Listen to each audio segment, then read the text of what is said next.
Welcome to the podcast that's heard from the seedy red light district in Canto Bight to the sweet elevator lifts on Coruscant. This is From a Certain Point of Skew. I am your host, the Angry Ginger, inside Monkey Poo Studios, sitting across the ugly Nerf herder, Neighbor Cole. Hi, thanks for having me down here in the bowels of Monkey Poo Studio in a galaxy far, far away. You are welcome. I am Neighbor Cole. I am the second mic, and we also have a third mic coming in from the wonderful and sunny Seattle. It's that lovely fella covered from Portland. soot and ash, from Mustafar Soot and Ash. Yeah, that's right. We were joking on our chat about if I, was coming from Mustafar. I looked it up on Wikipedia. You sure did. And it says that it's an imbalanced volcanic hellscape, which I thought is perfect for where I'm living now. Wow. An imbalanced what hellscape? Volcanic hellscape. Yeah, okay. And that's basically where I live. So yeah, I'm in south part of Portland, Oregon, and we are under level 1 evacuation readiness. So we were wondering if we were going to be able to record this episode. Luckily, the wind shifted and the fire is staying at bay for now, and so you have the high ground. Okay. I have the high ground on the fire. That is true. And for now we're good. And I joked with you guys too that I was packing up our cars, and I was like, I'll take the mic, I'll take the laptop. I'll leave the mixer. Hopefully the insurance, I thought that was hilarious. The contents of the house insurance should cover he's got to pack up the goods in case they have to, grab the kids and get the hell out of there. And he's like, I got a mic in the bag, don't worry. And all I could think about was, he's not going to be married much longer. Like, if this was my situation when I was married and I was like, well, I got to pack a mic just in case. And then our house is burning down. We're fucking hiding out in a hotel room 80 miles away to stay safe. And I'm like, coming to you from Mustafar. She's like, don't forget the kids' allergy inhalers. Right. No, we don't got time for that, woman. I got my microphone here in the bag. We're out of room. Quick question. I thought maybe if the mixer burned down, then I could just tell the insurance company I had one of those, like, what are they? Not the Roadcaster. What is it? The new one? Well, there's the Roadcaster Pro, and then there's the LV8. Yeah, whatever the one is that has all those big, gigantic buttons that you can do. That's the one I was going to. Yeah, I had a custom built. Do you know the guys that did Joe Rogan's new podcast studio? I had that in my basement. My studio was the prototype. Looked exactly like it. I just forgot to take pictures. Quick questions for you nerds. If you were to evacuate Matt's house in a scenario, would you rather have a TIE fighter, a X-Wing, or a land speeder? What would you guys go with? TIE fighter. TIE fighter for Matt? So. They're just so maneuverable. I think that you could get it. You could get your way out of it. Don't you remember in Force Awakens when Poe steals that thing and he's like, man, this thing can move. That's what I need to get. Yeah, that's right. Good call. I'm with you. I want a TIE fighter as well. I want Moff Gideon's that fucking wings flap down. I want the Lexus of TIE fighters. I see that you both are selfish assholes because you didn't leave any room for your family. Why don't you go with the X-Wing? It's got 2 seats.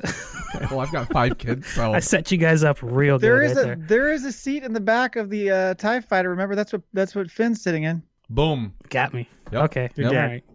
I feel like there's well done. There's got to be a Winnebago type TIE fighter out there. Like room for the whole clan. I bet you the TIE bombers have a lot more. There you go. Room. Yeah. Aren't they side by side? Like, don't they 2 pilots it's like and 2 double. pods? Right. Yeah. Double globe. And weren't they? I haven't seen those in a while. Rogue One, right? They're in the bottom of the TIE fighter or the TIE bombers, and they're doing something with the bomb in there. Like they're releasing the bombs. Those aren't TIE fighters because that's the Rebellion that's doing that. You're talking about the Last and those Jedi. Are bombers. My knowledge. Now is we're all over the place. Yep. This sums up the 40%, doesn't it? It does. Yes. I'm dropping the average down to in the 20s right now with my nonsense. By the time this releases, hopefully I will be well out of harm's way because we're recording this a few weeks ago. So I know we, your co-hosts here, and your listeners hope so.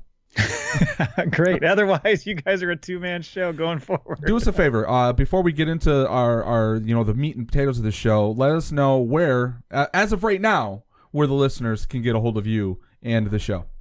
Yeah, so you can find me. Well, so you can find the show at FACPA Pod, FACPA Pod on Twitter. You can email the show on Gmail, facpapod@gmail.com. And then you can also find our website from acertainpointofskew.com. That's where to find all your podcast needs. There you go. So this is the Star Wars podcast you've been waiting for. And speaking of Star Wars, we're going to go into stuff right now. We are covering episodes 7 and 8, or as they like to call them, chapters 7 and 8. Let's get down with it. Favreau, thank you for giving us this excellent TV show. Favloni, we should give credit where credit's due. First episode right. here is Chapter 7, The Reckoning, and that is directed by our homegirl, Deborah Kenobi Chow. So she brought us again this episode. We're going to play a little recap here, hear a little audio. Thank you, Disney Plus, for putting that together for us so we didn't have to do it. And then we'll go into the breakdown.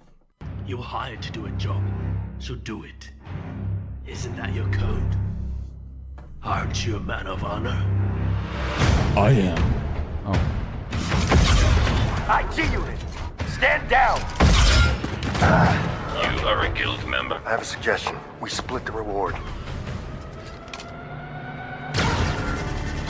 I could use a crew member of your ability. I am honored, but I have worked a lifetime to finally be free of servitude. Then all I can offer is my thanks. And I offer mine. Thank you for bringing peace to my valley. I saw most of my action cleaning up after Endor. Mostly ex-Imperial warlords. Such a large bounty, such a small package. Any idea what they're gonna do with it? I didn't ask. It's against the guild code.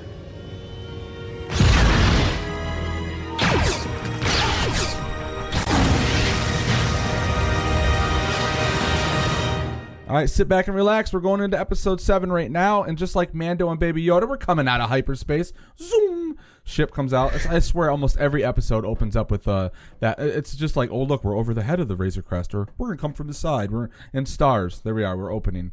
And they're just chilling, doing their same thing in the pilot seat, and then all of a sudden, what's his damn name? Good Grief Bartha comes up on the hologram. Right? Yes, and I was going to say it's nice because we're kind of getting back to the main story. After those last 3 episodes were a little bit of kind of side missions, so to speak. A bit jaunty, yeah. So we're bringing it back to, looks like you get the hologram from Beef Cargo. But one of these days, what's his name? Grief Cargo is his real name. Okay. Yeah, and I mean, basically, he's just like, look, come back here. Bring the baby. We got a plan. Basically the town Navarro has been taken over with troops, and they want to get him out. The client is still there, so he's got a plan. If you come back and you show the baby, we'll give him the 1-2 punch. We'll have him, and then you kill the client. The troops will fucking go running, and then I get my planet back. And if you help me out, I give you. He'll clear his name with the guild, and he'll be able to work again. He'll be able to have the creme de la creme of the chain codes. Yep. He'll be able to come in and do whatever he wants. Right. So they hatch this little plan.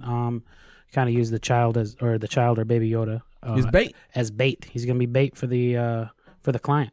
He kind of buys this pretty quick, doesn't he? I mean, I know Mando doesn't have a lot of options at this point because he knows they're going to keep coming after him. But he's like, yeah, okay, I'll do it.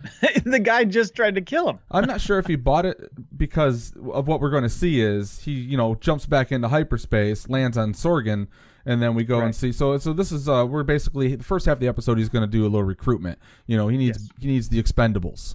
Yeah. So he rolls into what was it, Sorgan, and he gets to see. Yeah, what is going on here with it's like Fight Club with an electrical umbilical cord. I wrote it in our notes. I couldn't figure this out. It's like there's a Michael Jackson video out there somewhere where they tie their wrists together, right, and then they have the knife fight. Is that bad? I think that's Beat It. Beat It. Could have been Beat It Because they got the razor blades. Yeah, exactly. So they can't move. It's those two gangs getting together the whole time, and they meet up at the end. It's sort of the West Side Story, right? Right. Very much so. Yeah. But they've got this electric beam that's holding them together, and but it doesn't seem to be doing anything else. It doesn't hurt them. They can grab it. They can touch it. I think you get electrocuted because at one point the guy that Kara is fighting grabs it and he's like grimacing, and he starts pulling her in, and she's trying to So it's just he's like, I'm a strong motherfucker. I can grab this electrical cord. Come here, baby. Yeah, it's like the umbilical cord. It also gives them a little jolt when they back off too far. Did you notice that? They kind of back off each other a little bit and kind of like suck them back together. That's what I thought. I thought most of it was they could back away from each other, but it slowly brought them back together. Shorten? They were getting closer and closer, and then that's when the fatality comes in. And eventually they just soul kiss. Oh, yeah, that was edited out. No kissing for Disney Plus. But you really get to see Kara's a lot of her MMA skills because she's in there just handling business. She's kind of she gets him in an armbar position at one point, rolls around. She gets him in a rear naked choke, and then eventually she grabs that little electrified Joe Rogan's in the background umbilical cord. I'm really liking what I'm seeing. Wow! Just screaming. He does this. Whoa! Did you see that? He just gets so excited. And then she just strangles him with it. And then apparently, if you tap your little harness. Kills tap out. Yeah, that's your tap. And then they go right into they're at the conversation. Tables are back. Yeah, so they're sitting there talking to each other, and he's trying to pitch the plan, like, "Hey, I need you to come with me back to Navarro. We're gonna go kill, this warlord." And then kind of like she's not having it. She's not having it. She's like, "No, if I get on in any sort of Republic marked vessel, it's gonna flag me right away." And then what does she keep saying? Was there? It's that's her chain code, or there's something that like basically her license can't get ran. She's right. Yeah, she's wanted. Yeah, she's alluding to some shady stuff she did after she was a shock trooper. Yep. She's wanted on 15 systems. Well, I figure I don't even know if it's shady. I think it's the fact that the Empire won. Right, they're in control, or well, nobody did, but at the end, she's wanted for fighting the Empire, right? So the ones that are looking for her. Republican. Well, no, she was a good guy. There's nobody. Neither. Oh yeah, you're right. I guess the Republic is sort of. Are they in power? Because like right now we're like in that the First Order hasn't come, but we know the Republic isn't any power either because they got 4 ships and they get fucking chased through space in the last Jedi. They're spread too thin. Yes, exactly. Yeah, it's the early days. They're trying to corral the whole system, and so that's why there's some lawlessness out there. So she's caught in this no man's land, or right. no woman's land for her. She can't join up with the rebels or it's the Republic at that point, right? And then she also finds out that the warlord is an imperial, like he's an imp. So she immediately, as soon as she hears that, she's like, I'm in. So she has this real penchant for killing imperial troops, apparently, and taking down the. She's got a lady empire. Boner for it. She was like, "No, I'm not doing it." And he's like, "Well, he's an imperial." She's like, "I'm in." And then where do we go? So we basically, they're in the bowels of the Razor Crest, heading toward where are they going now? We don't know yet. Are they heading toward Navarro? You see Baby Yoda pop his little fucking head in. He's peeping out a conversation. She's like getting off on charging weapons and whatever. I love this. Do you guys catch the same thing? Because he says something about, well, as long as the baby's alive, and fucking Yoda pops his head back up and the ship starts going haywire. And they're like, well, we need to watch this little guy. He's a rascal. I'm like, no, he's not. He's like, I'm getting the fuck out of here. He was up there when they find him, because he's obviously the ship's all over the place. He's up there ripping on that stick like it's a girl giving her first hand job. I mean, he is just like moving it around. Like, what is he doing? Spitting on it, just fucking rubbing up and down. Jesus Christ. Everyone that's listening to this is like, I don't remember any of this stuff happening. Joe Rogan I kind of didn't until I rewatched it. Yeah, me too. Like there's so much that you miss because I kind of watched it the first time pretty deep, and then watched it with my kids, and I kind of had like a half an ear and a half an eye. I was kind of watching what they were doing more than what the movie was or what was going on in the show. And then I watched it like for this and took notes and like. Actually, you pick up a lot more. Like I think I said this in the last one. The little lines of dialogue, those little Easter eggs pop out at me every damn time. I'm like Wikipedia all the time. Oh, what is this? Because there are several things I think that was mentioned in both of these episodes where I was like, oh, and it's coming up. So after they need a babysitter, she's like, is there anyone you can trust? Sure, we'll go visit Quill. Yeah. And they drop down on there, and he's like, settle down, you damn little rascals, to the what the hell are those things called again? Blurgs. There you go.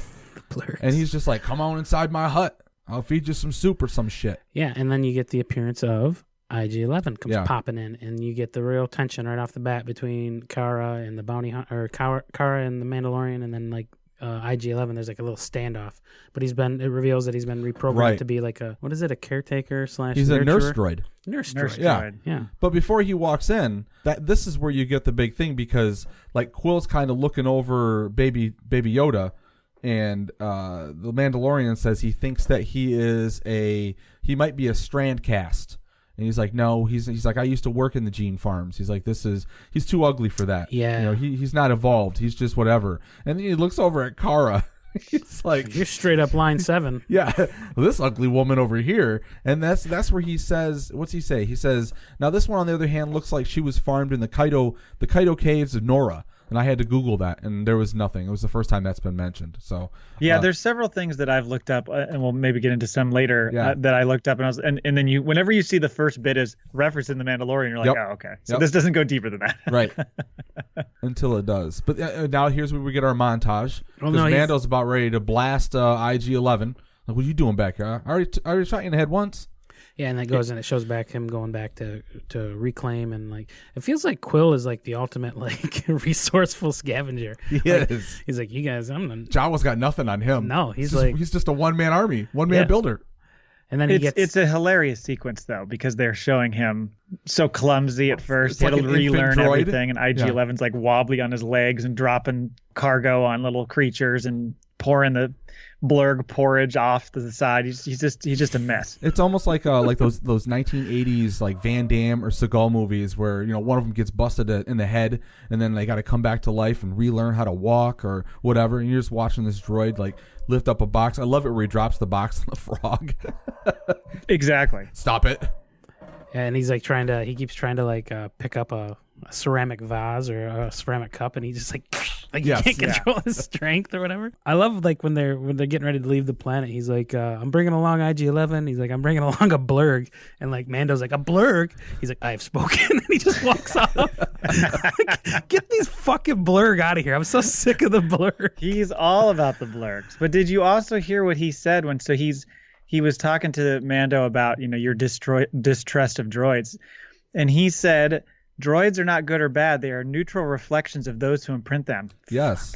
That's what the AI people say, man. Yeah, that's what they said about the T99. Right. Another apologist. T100. Yep, we're in trouble. Don't trust it, Mando.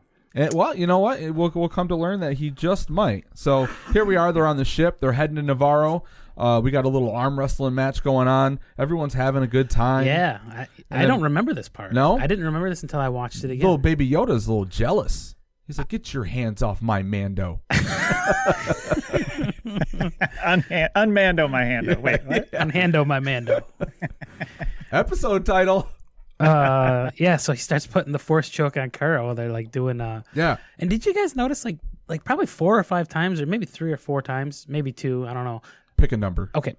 3 times. 3 times. Quill tells Kara to cover her tattoo. Make sure you cover that tattoo. And then he tells her again, cover the tattoo. And like he keeps saying something about her shock trooper tattoo. I think it's because the planet they're going into, she's immediate. It's like it's a, and when they land, she's recognized right away as a shock trooper, and that must be why she doesn't cover it. Because right when they land, Beef Cargo is like, oh, a shock trooper. She's gonna have to stay here. And that, to me, that's like, well, here he is. He's flanked with 3 of his own bounty hunters. He thinks he's got just Mando dropping in on himself with the baby, and now he's got a team of his own. And he's like, oh, let's leave the muscle behind. Bring the old Ugnaught. Leave her behind. And she's like, no, Right. I'm going with tattoos and all. Don't shame me. Well, and what's interesting though is, so not only is it the choke scene, which it looks just like Darth Vader, the way he's doing his hands. You hear afterward they talk about it, and Quill says, like, I've heard rumors of this, which I assume has to be a Darth Vader reference, but he had not seen it.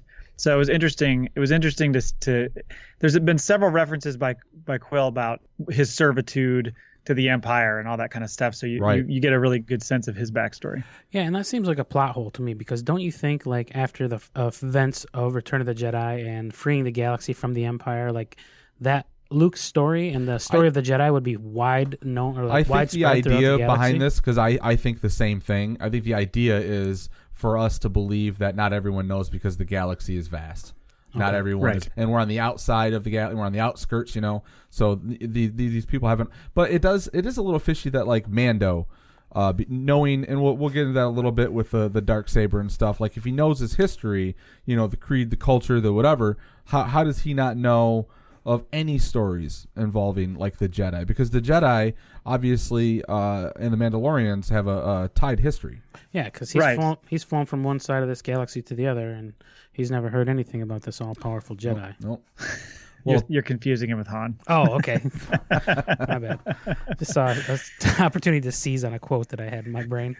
But yeah, so he meets up with Grief and the mercenaries, and they begin the slow walk to town. I started thinking about it when they were walking so slowly again, and I thought, is it the 75-foot screen? They can only go so fast because of what's behind them.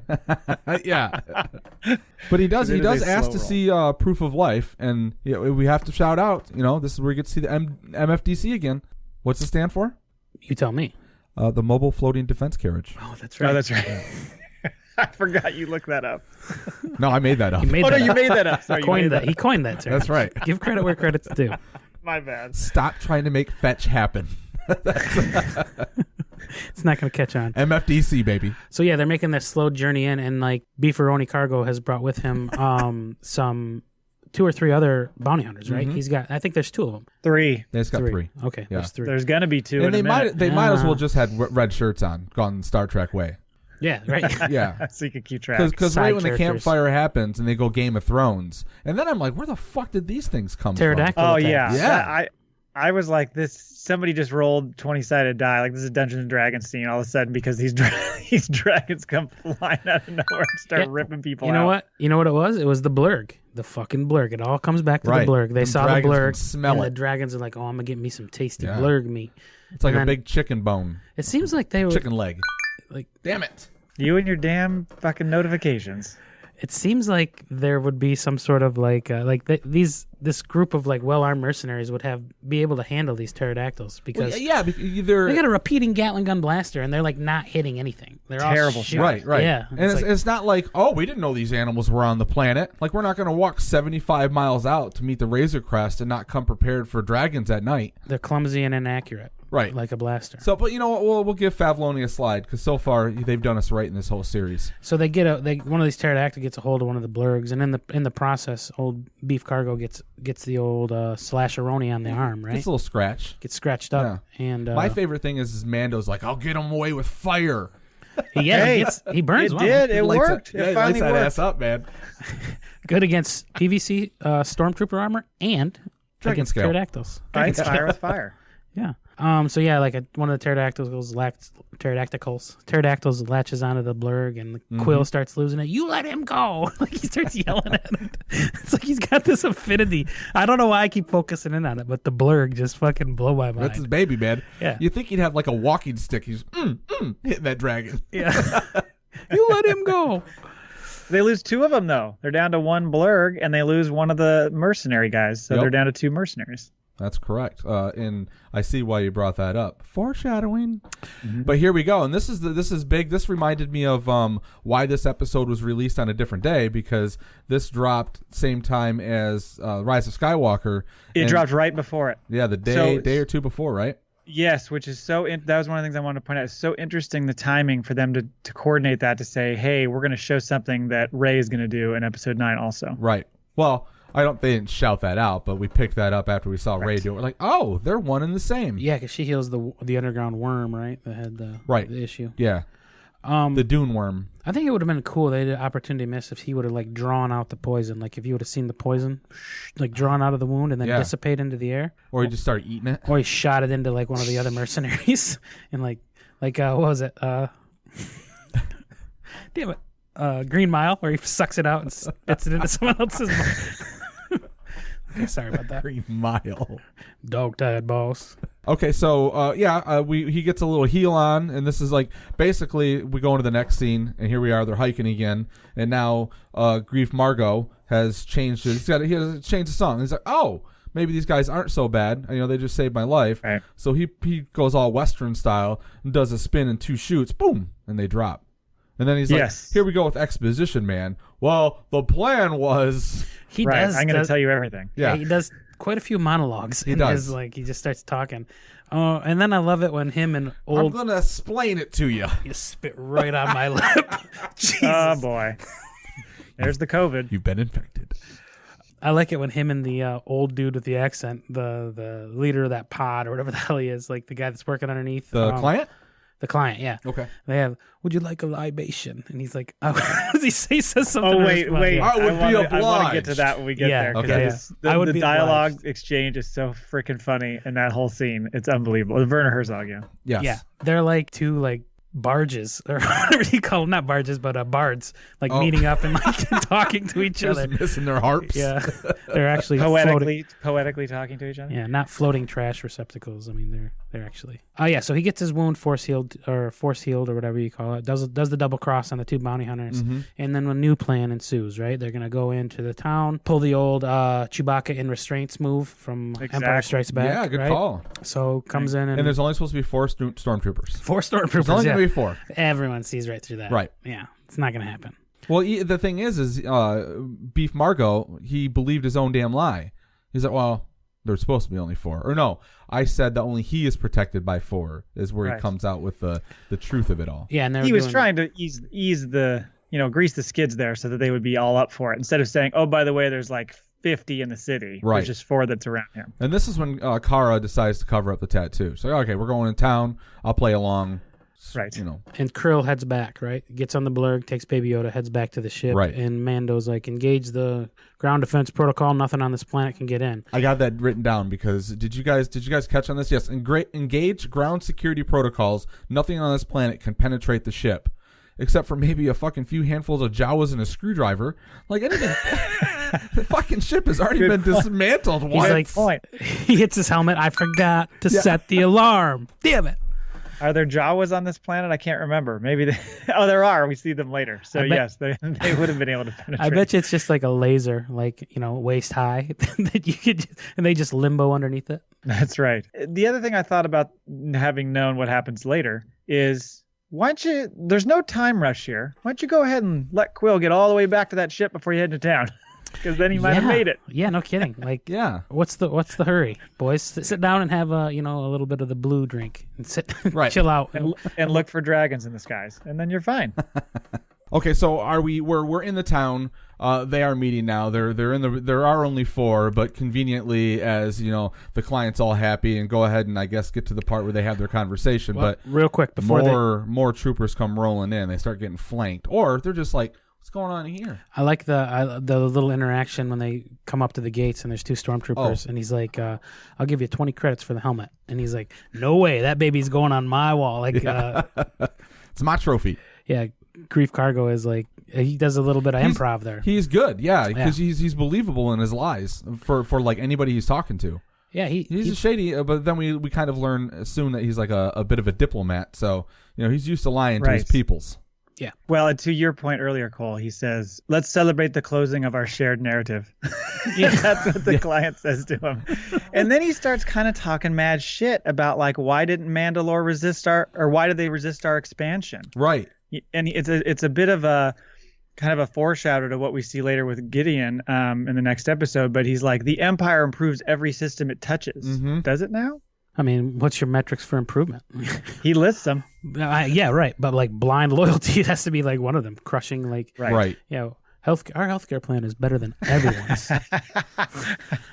It's like free healthcare throughout the galaxy. A very low copay. Like very Thanos, we rates. just go through and we wipe out half of the planet, and then healthcare works for the rest. Yeah. If everybody's on board, everything's fine. And then he's like, "I would like to see the baby."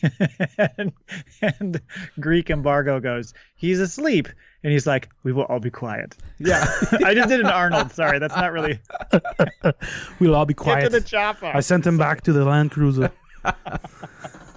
And then he gets like, then all of a sudden he's like, Saved by the Bell. Hold on a minute, and he's got like all the technology they have in the fucking universe, and he's got to open up a briefcase to receive a hologram call. Real quick, back to the Arnold thing. What if fucking Arnold would have just came out of like a side passage, and then like him and Carl Weathers did the handshake from fucking Predator? You son of a bitch! Like, they grab arms. That would have been the fucking perfect intro. So far, we've given our listeners the robot chicken version of this episode. I just live in my own little reality. I love it. Just bringing out scenarios. Just like the sweaty, greasy arms they got, It's fucking. Looks like the Republic has you pushing too many pencils. He's fucking he's got him in the arm. We'll talk later. Yeah. But you're right. It's like remember the old cell phones that you had to like carry the whole pack around and pull the phone off, and that's exactly what he was using to have that conversation with Moff Gideon. That was pretty funny. Yeah. And maybe if it was like off planet, but as we'll learn, he's just like chilling around the block, man. Down the street. Yeah. It's like, I'm having a drink. I'll be there in a minute. But actually, they don't know the whole fucking the bar has already been like surrounded because he's not happy with Moff Gideon, or we don't know he's Moff Gideon yet, but let's just we know, we've watched the show a couple times. And the hologram conversation. He's over at the bar and he's like, baby's sleeping, about to check on her right now, and he's like, maybe you should like check on him and know what's going on. He's like, baby's on his way out. So then he's like, fucking lasers just come in, and then we lose our client. Boom, dead. Why do you? Which I was kind of sad because I really like that character, but it makes sense he had to die. Triple cross on the double cross. That's exactly from Moff Gideon. There, he gets accent boy, catches a blaster, and then the garrisons outside lined up, and then you got Here comes the fight in 501st. 501st is in the house with some of those Rogue One black masked ant-looking stormtroopers. Those are the Death Troopers. Death Troopers from Rogue One. Yeah. Thanks, guys. Seen them since then. And this is where they reveal the toy, the trooper carrier. You know, the big bus where the troopers come off. So we get to see one toy, and then basically they're all lining up, the 501st, everyone else, and you hear the scream of the fucking badass Lexus TIE Fighter comes landing. Pimp Boy gets walking out, and he comes up. I love how he's like, I don't need a helmet, I don't need shit. I've got all these troopers. There's 3 of you in the bar, so I'm just gonna shout in the window. He's standing there. Yeah. And there's like 5,000 times where like Mando could have killed that guy, or any of them could have just blasted into Moff Gideon. He's just like, they wouldn't dare. Like he just stands there. And he's then, a badass. He don't give a shit. Yeah. That's the best part. Like his delivery on all of his stuff is so cold-blooded. Yeah. Right. He just like lays everything out there. I'm just going to explain exactly why I'm going to kill you or whatever. And just he's not enraged or bothered by anything. He's just smooth. very analytical, very like gives a brief history of each of the people that he's like this is how much I know about you. Right, Cara Cynthia Dune from then Alderaan. he names Mando's name and Jin Darjarian? Darjarian or something. Din Djarin. Yeah, Din the Djarin. Darjarian Limited. Right. Good call. Also at this point in time, the 2 gate guards catch some cross chatter over the intercom speaker about Quill heading back to the didn't wait till he got to the ship. Yep. Yeah, that's right. See? Plot hole. And here they go. Never have 2 fucking... They're like Bo and Luke Duke on these speeders, man. They just hop on and go. They're flying. That was a Dukes of Hazzard reference for you. Oh, thank you. I thought you caught. Yeah. And then... What's the downfall of Quill? The stupid fucking slow blurg. It all comes back to the blurg. Yeah. The blurg didn't have enough There should sprint have been a speed. line earlier in the episode. He's like, "These damn things are going to be the death of me." They're real good coming out of the gate, but they're not so great over fucking long distances, eh? Quill. So yeah, he doesn't make it. The blurg doesn't make it, and that's kind of the end. What a sad shot, though. Yeah. Because like the whole time he's trying to radio him, and you don't get the other end of the radio. I think there's like one time where you see him fucking eyes on. Oh shit! I gotta get to the ship. And he's like like a Western riding his horse, and it's just Mando trying to get a hold of him. Are you to the ship? Yeah, get him out of here. Get the baby out of here. And then finally we see the end result is the camera pans away from his fucking just dead and dying corpse. Well, you just see Baby Yoda laying on the ground, right? And then the scooter or speeder flies in, does a little fucking brake check, and scoops him up, and they're out of there. Someone watched a little too much John Woo Mission Impossible too. That was like Tom Cruise on a motorcycle, just scoops that baby right up. It's kind of like Raising Arizona. Okay. Opened the door, picked up the diapers. Diapers, right? Yeah.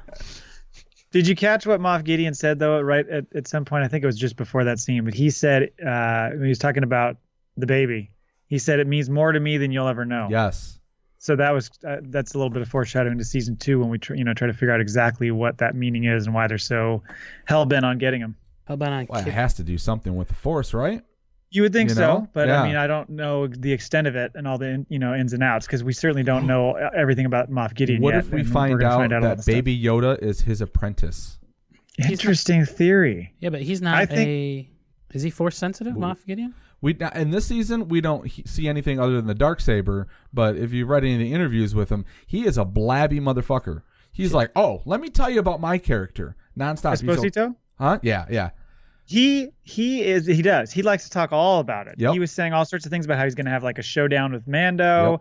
How what else did he say? He might be playing like both sides. At one point, Mando might work for him because it might be in his best interest to. He's gonna be like a master manipulator. Yeah, exactly. I really, I think we've said this before, but because and Thrawn has been introduced in the animated, so now we know he exists in this canon. But the Moff Gideon really gives me the Admiral Thrawn vibe, like super intelligent, calm, cool, collected. He's always in charge. Like I really get I'm hoping as we see the degrees of who he works, because I don't imagine that he is the leader of this faction, right? There's someone else that he answers to as well, I would think. So maybe we'll see some Thrawn or something in season 2. Although that's the one thing that's not been the casting for that hasn't been teased. So right, and one of the things I wanted to mention to our listeners is in a few weeks from when this episode drops. Mm-hmm. Little shout out to Podtoberfest. Yes. Do you want to give a quick note on that? Because I was going to say what I think we should do during the Star Wars hour of that is get into like all our crazy wild speculation about what's coming in season 2, and maybe some other fun stuff. I love it. Okay, Podtoberfest real quick it's an annual live podcast event that we do. We invite a bunch of our friends, our podcasters, and we go live right around usually between 8 and 9 a.m. and we go all day long. We don't know if we're gonna go 1 day or 2 day yet. It'll definitely be all of Saturday, and there may be a few hours plugged in, give or take Friday or Sunday. But yeah, we've just got podcasters calling in. Matt's gonna call in. We always do a Star Wars hour every year, and he also does another segment with us. So we'll play. We're still playing around with what those hours will be. But yeah, join us live for our Star Wars hour. Usually it's more in the evening around 6 or 7 o'clock EST is usually when we plan that. And we just we do our speculation, what's going on, and usually it's just a good time for us to geek out about Star Wars. But this year, with from a certain point of view, like we actually have a skew. That's what I said. Jeez. That's what I said. I'm just making sure you guys are paying attention. A really big penalty on yeah, or something like that. just reach over, and fucking slap me.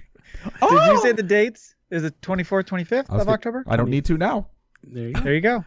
24th, 25th of October. The 24th will probably be the day that the Star Wars Hour will be on. So definitely tune in for that. And we'll re-release that hour on this podcast as an episode as well. But we'll do some fun, wild speculation. We're going to do some giveaways too. Oh, stop it. And you're going to want to tune in because Jay and I will probably be at that point podcasting for 9 hours. So we'll be nice and loopy. At least. Hopped up on alcohol, energy drinks, and carbohydrates. It is a good time. And we're looking at going live, not through, there's an app we used to use where we'd have a chat room and you could listen live through your phone or whatever. We're going to try and go YouTube this year. So there'll be a chat room video. You'll see the studio. You'll see us yapping.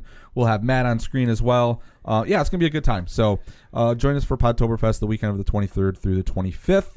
Put that on your calendars. Look for the Star Wars Hour. And you can check podtoberfest.com for more details. That site's going live. It'll be live definitely by the time this episode airs. Okay, where were we at? We're kind of wrapping up. Moving into episode 8, I think. That's great segue. Oops, sorry, I didn't talk to you, Matt. Great segue into episode 8, titled Redemption, directed by Taika Waititi. Did I say it right? Taika Waititi. The Empire is gone, Mando. This asset was of extreme importance to me. I had to ensure its delivery. He's not a local warlord. He's Imperial. I'm in. Our secrecy is our survival. Our survival is our strength. Our strength was once in our numbers. Now we live in the shadows. Our world was shattered by the Empire.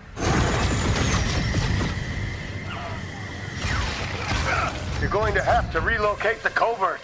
This is the way. In the wake of your destruction, he was left behind. Is it still a hunter? No, but it will protect. You got a real thing for droids, don't you? I got a real thing for that droid.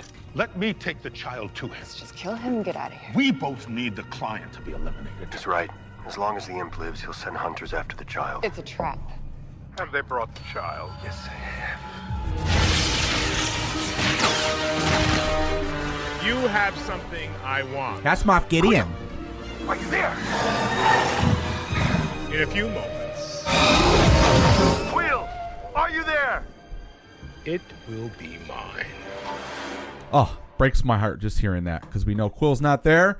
And who has him? So we're going to come into this. Episode 8, this is our last episode. Our last part of the recap for Season 1 of The Mandalorian. So this comes in, you get the opening scene, kind of, it's the two stormtroopers played by Adam Pally and Jason Sudeikis, right? Did this scene, the first time you see it, did it pull you out of it a little bit? Were you like, what am I watching? It made me giggle. I definitely did. But yeah. For the whole 7 episodes, nothing was like this opening scene. You've never seen two stormtroopers just shoot the shit like this. Right. Like, I mean, that's the first time you're like, because you've always wondered, what do these cats do in their downtime? Apparently they're very bad shots with their little mini blasters. I love that joke. Like their handheld blasters. They couldn't, I just pictured two cops like getting ready to like wind down their shift, and they're just sitting there bullshitting and like having that rapport of two guys that have been sitting in the same squad car for like a 10-hour shift, and then they've been partnered up for like 10 years.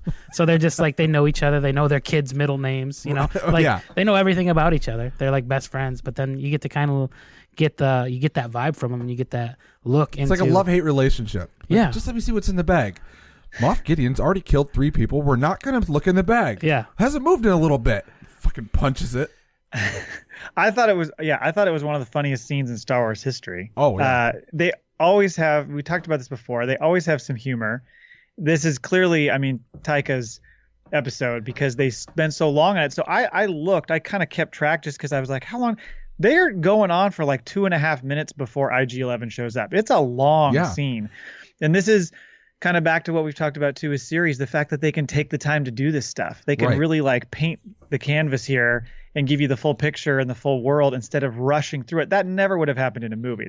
They might have had one line and that was it. But the fact that they have the time to actually build that out and play this thing around, they show them like their shitty aim shooting at the target practice. They've got all the elements in there. I thought the scene was hilarious. Yeah, it was. It was almost like an SNL skit. Yes. It just like stood on its own. It was more just, so. Yeah, and I wonder if Taika wrote this scene, like coming in knowing he was going to have his own bit, and they really like everyone talks about his humor and how he sees things a little differently, and this really just like fits. Like this fits him, and that whole like what we're going to see next when IG-11's like I'm gonna go in there and waste this town. It is so fucking comical how fast that speeder moves and how he just like rotates his body and puts Baby Yoda behind him. Because at first he's like, "You want to sit up front and drive for Daddy?" He's like, yeah. And the Bjorn. It needs to be a Geico commercial, like that pig with the pinwheel out the window screaming. Yeah, it almost reminds me of like Yoda. So did you guys catch on to the fact that Moff Gideon has got? It's one. They got Baby Yoda. The Imperial troopers have got like Baby Yoda and like. Yeah. But due to the inefficiencies of the Empire and like his like death grip and killing people, like they're all just terrified to tell him anything. So they're like, "Yeah, we got the child. We got the pet." So like he's like, "Let's open up with the E-Web gun, right?" Like I love how Moff's like, "I'm very confident that these 2 stormtroopers will come through for me." And he's also like, I know you guys are trying to break into that sewer grating, but I'll give you till nightfall to make your decision. Right. Yeah. He looks at the sun. I'll give you till nightfall. Which is a total Western thing again. Like the Western theme has been in there for all of this. But you're right, back to the Moff thing too, or the bike troopers, whatever. The fact that you were like, they're so scared of him. They're so deathly afraid. Yeah. And I love how they're like, what does he even want with this thing? He's like, I don't know. Maybe the Moff wants to eat it. I don't ask questions. Yeah. And then I thought the dialogue was so fucking perfect. And then the guy on the other end of the line, he's like, yeah, he just killed a commander for asking too many questions. So we're going to chill for a minute. He's like, copy that. It's just like, roger that. Standing by. And this is really there are full on like 15-second blocks of no talking where they're just sitting there like, has he moved in a little while? You punched him pretty hard. He's like, you just want to see it. You just want to look in the bag. It's just, oh man, so good. It's almost like 2 brothers like having a spat. I love it. Yeah. And then IG-11 just walks up, and then I love the wide shot where he just like doot, doot, walks up, and what's he do? He grabs the one's arm, twists it, and then like twists it so hard his whole fucking body flips over, punches him in the head, and you see PVC flying. Yeah, he's dead. Yeah. And he takes the other one and uses his face to like break in the front end of the speeder, just like smash, smash, smash. And I was like, okay, that guy's out. He's down. So is that speeder. All I need is this one. Grabs the baby, sits down, like we said, puts him up front with Poppy, and starts driving. So Quill really had some loopholes in his programming. Instead of being like, I'll just do an about face, head back to the Razor Crest, engage the ground protocols, and wait out for the cavalry. But he just like, no, you know what? Into the belly of the beast with the child. I just find this interesting why he was like, let me go into the town. Yeah. Instead of, because if he's supposed to protect the child, obviously you don't want to take him into the war. Right. His primary directive is to keep the child safe. So he's like, let me just fly right into a garrison of, the 501st and see what happens. Or maybe I would assume he knew where he was, because we're under the impression that IG-11 was on the Razor Crest all of last episode. Quill didn't make it to him, so this is where IG-11's like, oh, I got to go save the kid because now the kid's been taken. Right. So his first priority being to save the kid. Perhaps, I don't know, he went beyond the Call of Duty because he's like, clearly they're in trouble. Right. I'm going to go help them too. But you're right. His primary objective is to protect the baby. So flying into a place infested with stormtroopers and like swinging him around so he doesn't get shot by a wild bullet, that's not a good idea. I feel like he was just sitting in the cockpit chilling, oiling up his joints, and then he's seen Quill by it, and then the stormtroopers scoop up Baby Yoda. He just pops his head up. He's like, huh, okay. So the whole cutscene while they're bullshitting and sitting side outside time, like IG-11 is just running across the desert trying to catch the speeders. And he really moves like a Looney Tunes character. The way his body spins or his fucking arms come over another, and the way he moves. So you just like picture him like like haymakers down the fucking desert the way he runs. Well, like almost like the inflatable balloon guy you see at the like a car tire shop. Or like it looks kind of like that. Yeah, maybe he just drops down on all fours and he becomes the robot dog from like Black Mirror, just like oh my god, that's frightening, sprinting across the desert. So either way, he's rolling into town. I love how like they show this shot of the troopers and like everyone kind of looks up over the rooftops and you see like fucking explosions getting closer. Like what is going on? This Meanwhile, dude just, like rolls into town. It's gonna take them all out. Meanwhile, Moff Gideon's giving a brief history of the E-Web gun. Yeah, you may have recognized this from when you did this, like the ground trooper. So yeah, he doesn't. See how you don't have any Google in your bar. We're just gonna give you the information. Full steam ahead. Should have cut to like Carl Weathers in the middle of his like speech. He's like, he's right, and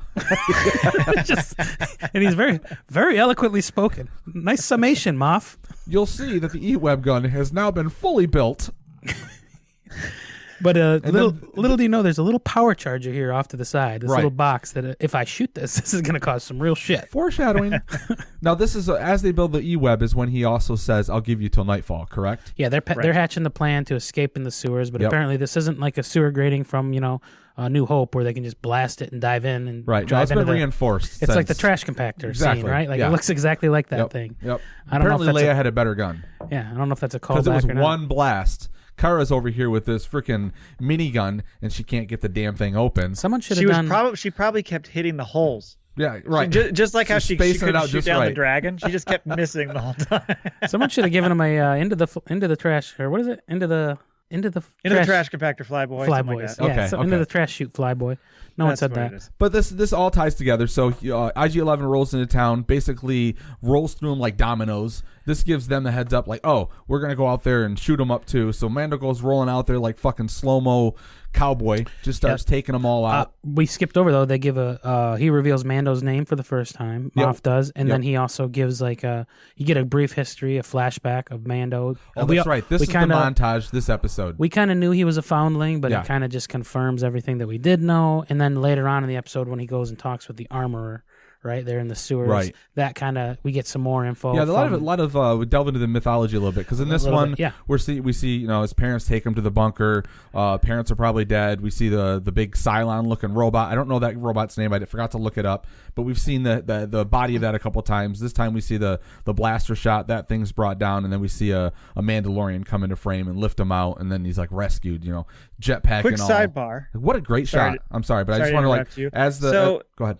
Well, there's a lot of stuff going on here. So the guys who come in and save the child, they look like Death Watch. Are you familiar with them? A certain group of Mandalorians?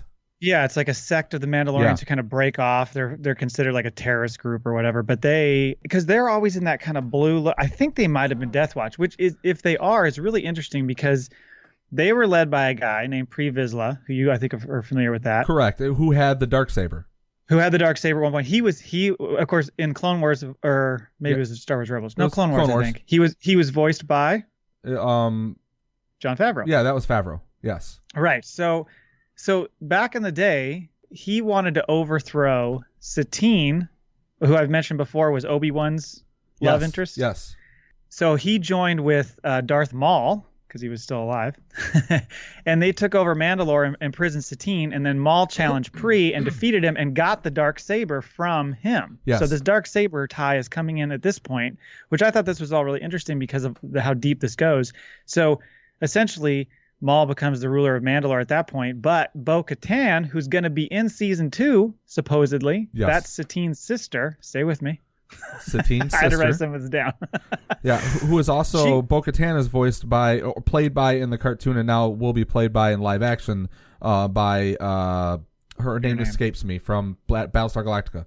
Yeah, so the person who did the voice, I can't remember her name, but she will be the live action actress. And so she was also a member of Death Watch, Bo-Katan. Okay. And she reached out to Kenobi to like come help. Mm-hmm. And that's when he comes in, and Maul kills Satine right in front of him because that was his love interest. If you go into, so Bo-Katan then broke Kenobi out and convinced the Republic to come attack. So that's where that starts happening. And then so this is you're leading to the Siege of Mandalore. Yes, correct. Yeah. So what happens is then so they oust Maul because the Republic comes and helps, And then, but Bo-Katan's not happy with Palpatine. I mean, who would be? Right. And she tries to, so like a different clan takes over Mandalore.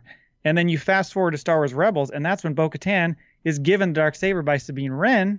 And Sabine, who's maybe going to be in this second season or going to be in the Ahsoka Tano spinoff. I just want to paint that whole picture because there's a lot of stuff just within that flashback. If that is Death Watch, right, it all ties into so many different things that are coming and have already happened. Now, where does Ben Solo and Kylo Ren fall in? To that? Is he in this? Yeah. Or? The actress you were looking for was Katie Sackhoff. Katie Sackhoff, yes. Yes. Okay, so I am losing track. So we're coming out, we're going to fight, and basically they think, oh, we're gonna seize the day. We got on top of shit now, and this is where you brought up like the E-Web gun, has this battery pack that apparently one shot, one kill, and sends fucking, I keep wanting to say Boba Fett, sends Mando just flying. And Moff Mando's Gideon, down for the count. Moff Gideon is going to survey the entire battlefield before he makes any sort of move. Yeah, he just walks slow motion. Here comes Mando. Here comes like the Mando Moff Gideon showdown, and Moff's like, I'm not having this shit. Boom! Shoots the little battery back, and Mando gets flown back or gets shot back out at the cost of probably several stormtroopers as well. He's like, got to send cards to the family now.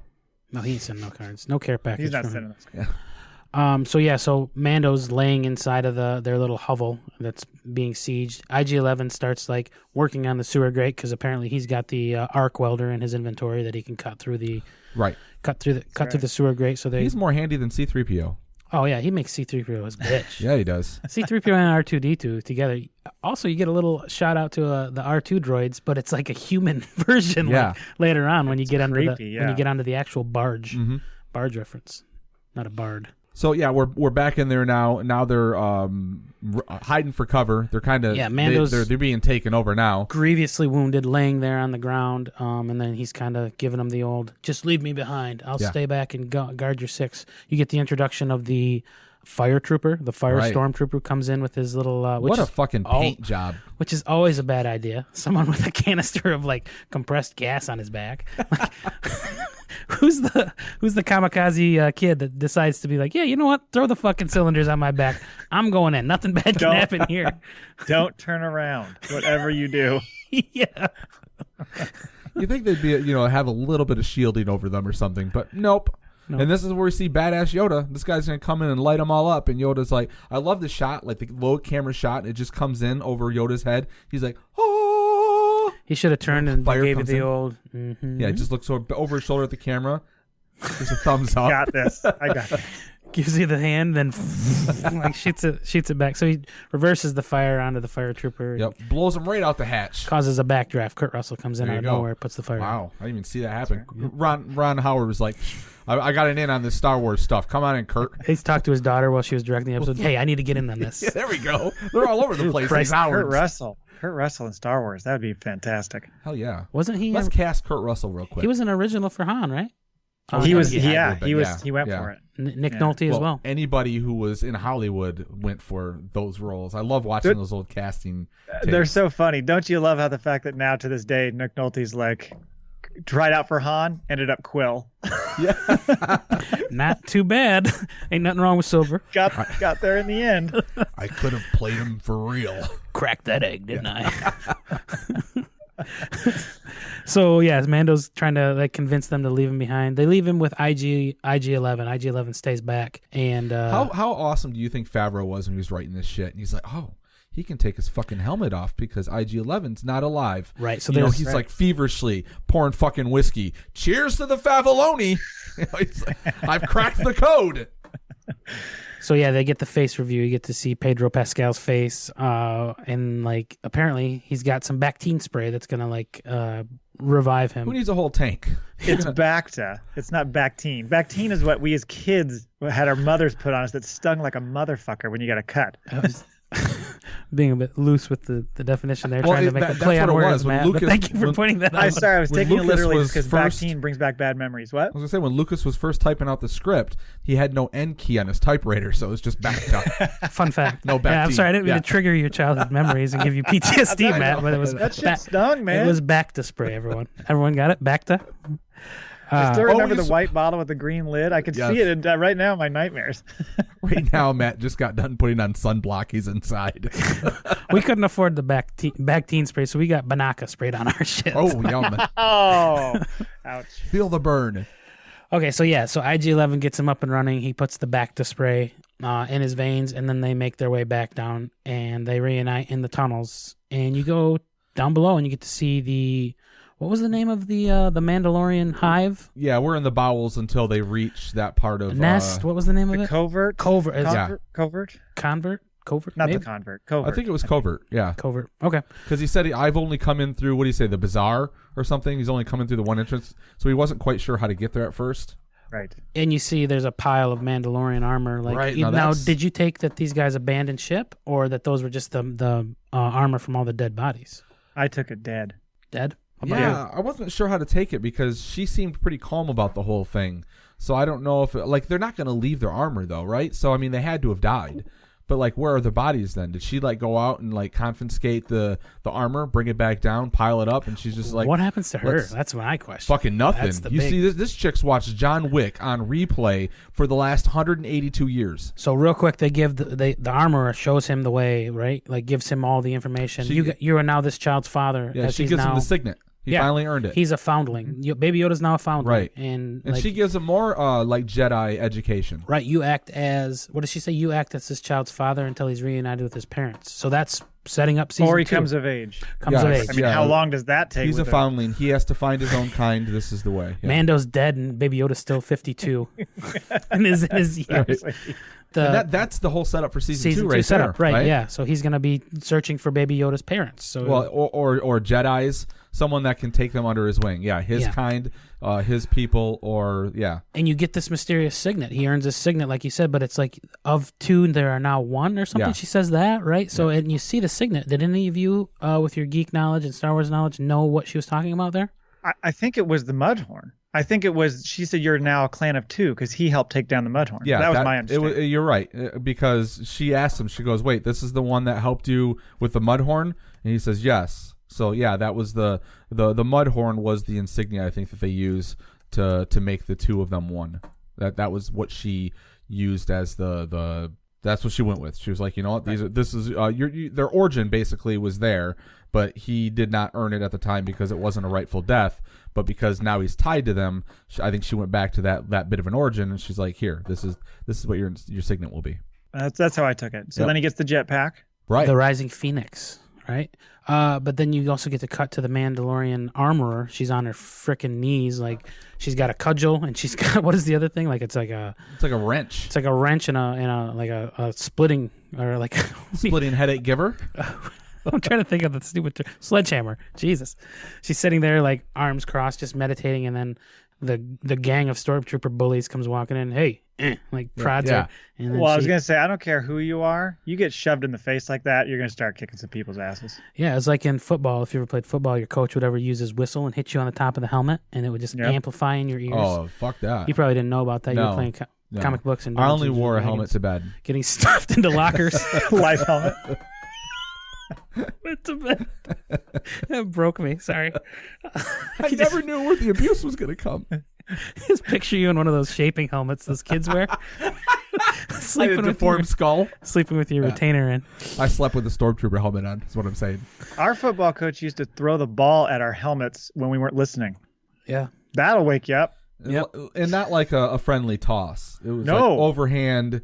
Just bam. Why didn't you catch it, son? I'm listening, coach. Our football coach made us shower with him. It was weird. Shower with the coach or the helmet? That's a very important distinction. Yes, it is. We'll leave that up to your imagination. So back to the armor. Dude, she whoops these dudes' asses so bad. There's fucking PVC shrapnel flying all over the place as she just hammers down on them. They are not waking up tomorrow. No. Yeah. And then she kills them. probably just went back to work. She's like, I got shit to do. Well, yeah, they were just throwing her off. She had to do a little meditation. She knew they were coming. Right. And you just got to hope that no more are coming after that. I think at this point they're all gone because, well, we'll see in a minute. There's not a lot left after all the destruction we've seen of these guys. Matt, back to your point earlier, I'm looking up this signet for the Mandalorian real quick in the side comments while I'm in the wings here. It said that the Mandalorian who rescued Din as a child was wearing the signet of the Mandalorian Death Watch. Oh, so there you go. Yeah. So your theory about that is correct. Nice pull. There we go. Thank you. Win one for Matt. I have to give a shout out to my older son because he's the one who kind of caught me up to speed on Death Watch. Whenever I need to like do some show prep, I just go talk to my 11-year-old.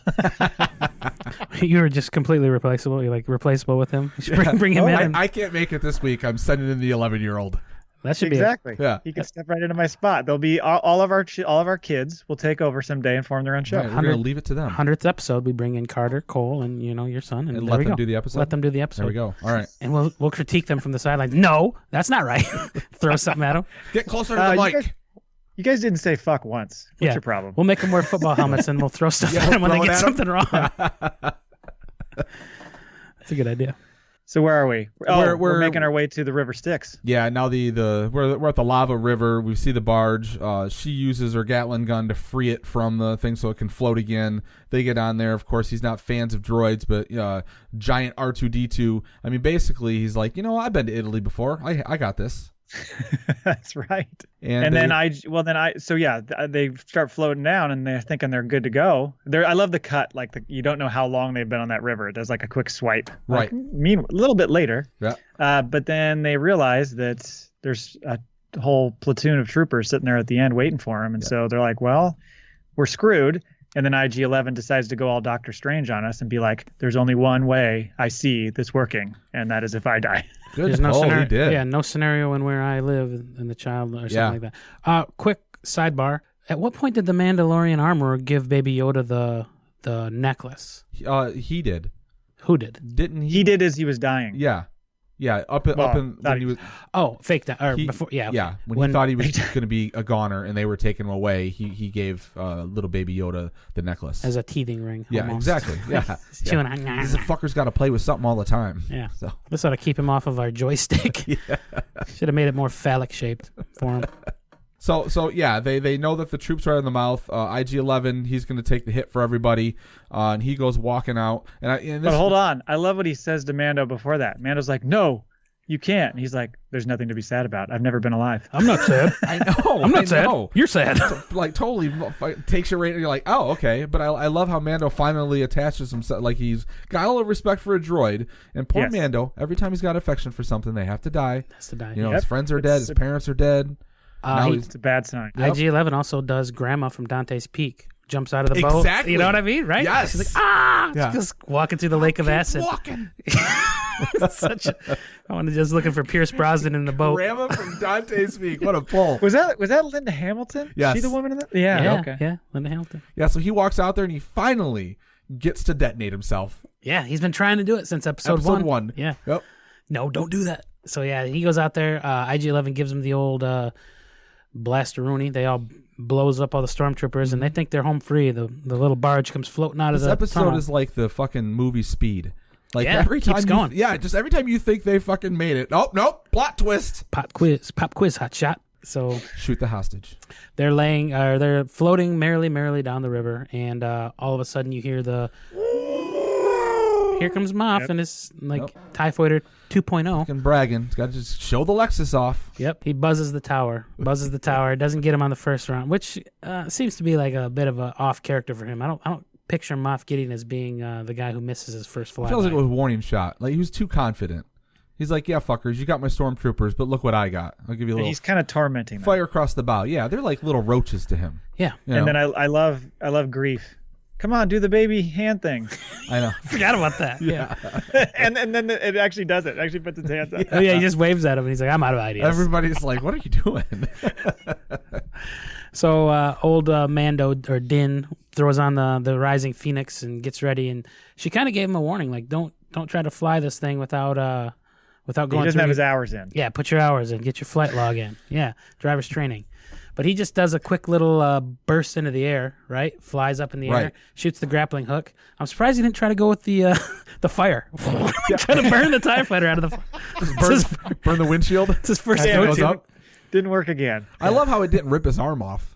Well, he's got, I was going to say maybe, I keep thinking of him as a robot because he's like covered with mechanical stuff. But yeah, it didn't rip his arm off. He's invincible when he's in the armor. Maybe it's that's like a rotator cuff issue, probably. Maybe it's like a fishing line where it's got drag, it's just, and then it slowly brings him. There we go. That could be. Yeah. When he lands, he's like, Carl, I really need a rub down tonight. Yeah. pop it back in. Does like a Reese from Lethal Weapon. Pop it. She's got his, okay. Puts it in. Pops his shoulder back in. So he puts a charge in the wing.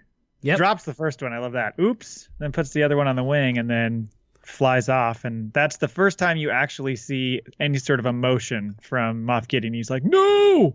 Because he realizes what was about to happen. Yeah. I've been handed by a bounty hunter. Tries to barrel roll out of it. He's noticed that. He's like, tries to barrel roll or something. I don't know what he was trying to do there. No, that bomb got sticky tape on it. It's going nowhere. Yeah. Sticky bomb. And then he goes down, and then we're like, cool, everything's fine. They have their, lovely little three-way conversation at the end where Cara Dune's decided she's going to stay with Grief and kind of chill there on Navarro, and Mando's like, well, sorry, I gotta go take this baby somewhere. See ya, bitches. Find a home. Yeah, just he kind of does the takeoff, right? Back to the ship in the galaxy. Apparently, someone's going to know what this baby is. Yeah. But now he knows the term Jedi. He knows, like, there's got to be like some directory on his fucking ship, like where you can just look up shit, like where are these people originate from, or you know what I mean? He's gonna find his way to Dagobah. Right. Yeah. Oh. He's gonna be like, hey Siri. Oh, that'd be sad. Just this slow shot of them walking through the swamps and coming up to the hut, and we knowing fucking Yoda's bones are just laying in there. Yoda dissipated into the Force, so there is no bones. I was going with a joke, man. No, doesn't work. Baby Yoda walking in there and being like, "No, Father, Papa." That's his first words. "Y tu, Papa." Somehow, Baby Yoda speaks Spanish now. I don't know why. At the end, you think it's all over. He takes off, everything's done, but then we get the little foreshadowing to season 2, because of course the Jawas are already all over that TIE fighter. It's been down for like seconds, and they're already all over. Yeah, they're picking scrap, and there's no ground defense protocol on that thing left. No, there's nothing. And you notice the Jawas the dark saber comes out. When that thing popped out, I was like, "Holy shit!" Because I had seen it, and I was wondering what you thought, Cole, because you hadn't, I think, seen it at that point, right? Yeah, right. I had no clue what that was. I'm like, okay, so I Googled what was the sword that Moff Gideon was holding, and then like I heard Jay in the chat room just like, Darksaber, like just going to town. Look at this episode here. If you guys want to see this, it's like you were talking about it on 7 Days Ago. Oh, that's when I went back and told everyone what episodes they could watch if they didn't know what the Darksaber was. Yeah. I'm like, is that a lightsaber or what is it? Like a big black thing? I mean, it looks like a Darksaber. That's what I said. I said those words to myself. Mm-hmm. You were smart. I was. Yeah, and so the history I had of it is mainly from what I had seen with Rebels and stuff, and just the stuff that my 11-year-old educates me on with Clone Wars. Yeah. But it was like, holy shit. And he just steps up there, kind of looks out, and then boom, you're done. I thought that was just a really great way to end that season, because you feel like there's some closure on certain things, but they certainly leave 2 huge storylines open with the Gideon and then him taking the baby and trying to find his people. It's an iconic shot. Like that's a Star Wars shot that you'll see whenever they put clips of shit together, is Moff on top of that TIE fighter, cape in the wind, just holding that sword. And you're like, what are we in for now? Exactly. So thoughts overall. Here we are. We've got a few weeks before the second season starts. I know we've all read some rumors, but like thoughts or like wishes. Like, what do you hope to see in season? I want to see a fucking lightsaber fight. I'm kind of hoping for some Yoda training, baby Yoda training. Like either... Okay. I just keep getting this image of like a little Yoda decked out in Mandalorian armor. If he goes that route, or does he go Mandalorian hybrid Jedi? Like you get like it's like almost like a role playing game, right? You can be a priest healer, or you can be like a tank / I don't know, whatever. My thought is like, I know Baby Yoda is extremely popular, but do they stick with like the lone wolf and cub type theme every season? Or at some point, does he have to let Yoda go so he can train? It's not Yoda, but we're Baby Yoda. You know what I mean? Like, is he? Yeah, the child. Is he? At some point, is that going to have to be the split in the show, like the progression? Like, now what does Mando do? Because there's got to be more for his story than being, the babysitter. Yeah, without getting too much, because we will, and of course, by the time this episode airs, maybe the trailer's already dropped, hopefully, and we've discussed this. Correct. One of the things mentioned in the Entertainment Weekly article is how they're going to try to like dig deeper into other character storylines, so it's not so focused on just the Mandalorian. Right. So I think you're going to see a lot more people explored. I think that's why this character list that we've seen, which has not been confirmed, by the way, it's just all these people that they say are in the show. But if all those people come into play, you can see things going in a lot of different directions. I think you're going to see a lot more Gideon storyline, without the Mando, like whatever he's doing. Correct. You're going to see Mando doing stuff. I think there could be separation between him and Yoda, but obviously they realize that Baby Yoda was the real sensation that made this show explode. Mm-hmm. So they want to keep him in play, him, I assume it's him, throughout. So I don't think he's going to go like full on training warrior mode this season. I think he's still going to be kind of there in search of his people, and it's going to take time, and maybe they meet up with Ahsoka and she's trying to get him to, you know what I mean? Right. I think it's going to be a little bit more of the same in that regard for their story. But I think you're just going to see a lot of other characters explored to create this larger universe, so it's not just solely like focused on the Mandalorian. Yeah, just imagine though, like you get a Jedi or a Mandalorian with Jedi powers, like how badass that type of character would be. Like if you merge those two, fighting styles or just those two religions, I guess too, right? So because Jedi was a religion, so does being like a Mandalorian. They make reference to that too. Mandalorian isn't a race; it's a creed. It's a creed. It's a way of life. So I mean, technically, because he is a foundling now, she announced that he is a foundling. The armorer did. I mean, Baby Yoda could get Mandalorian armor. Yep. Correct. Interesting. I don't know. They could go a lot of directions. I think they're going to take their time. I don't think they're going to immediately jump forward and be like, hey, Yoda, you're a Mandalorian now, and you're going to like be whooping ass with weapons. I think it's going to be more of a slow build with his character. And then you're going to see everybody else kind of go. I feel a time jump if they're going to like either Baby Yoda, like he's not speaking yet. So what do you do? Like, do you do a time jump a few years where now all of a sudden they run back into each other and he's like, hey, Baby Yoda. And he's like, no, it was Teen Yoda, and he's like, got a little soul patch. Do you want me to mention something else about the EW article? I've read the EW article. I don't recall. He says it picks up right after. No, I'm saying like. You're saying eventually. Yeah, eventually. Yeah. Gotcha. Yeah. To build the character or put a little something behind it. So now like maybe he's a little taller. You rock a little bit of armor. He's not walking. Like hurry it up over there, little guy. It's full of teen angst, like Anakin. Yeah, right. Yeah. Or they got to get him like when he loses the mobile defense carriage, he's got to get like what are those little Segway? Rascal? Got to get him a little Segway. Fucking just follow like a balance bike. Yeah, Mando around on. Yeah. Or like a floating, like Yoda sits at Coruscant when he's in the Senate. Get him one of those, but it floats, so he's just sitting on like a pillow. Oh, fucking right. It floats along. Magic flying pillow. Yeah, whenever they go anywhere. The opportunities and options are endless. You can go anyway with that. I feel like you're getting annoyed with Why this. are you so stuck on the mobile transportation devices? I'm not. I'm just like I'm trying to fucking full circle back to that probably 3 Can we get our logo on one of those? I mean, if we could sell sticker. those as baby, carriers and get our logo on those, oh my God. I'm making We'd be printing money. I'm making one. You mean credits. We'd be printing Beskar. And I will just say one thing is, and we've mentioned this before, is that we're gonna do full weekly recaps of each episode of season 2. They will be similar in style to what we've done so far with season 1, except for a lot more speculation because we won't know where exactly the story is leading. So I think you're going to hear us get in a lot more to what does this mean? Will we see this person again? All that kind of stuff. So they'll be beefed up with that. And I think we'll be doing a little bit more kind of in the moment news coverage, latest bits and stuff that have come out about the Star Wars world in general. For sure. Yep. 40%. 40%. Okay, so we're going to wrap this up. We will see you next week with another episode of From a Certain Point Askew.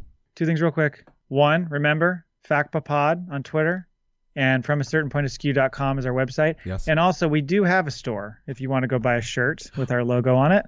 I've got mine. Go to tpublic.com/users/FromACertainPointAskew. That's a long URL, so I'll make sure I add it to our website so it's easier to find. But there's some cool stuff out there. It's /user? Yeah, I don't know why. Maybe throw it in the description. I probably set it up wrong.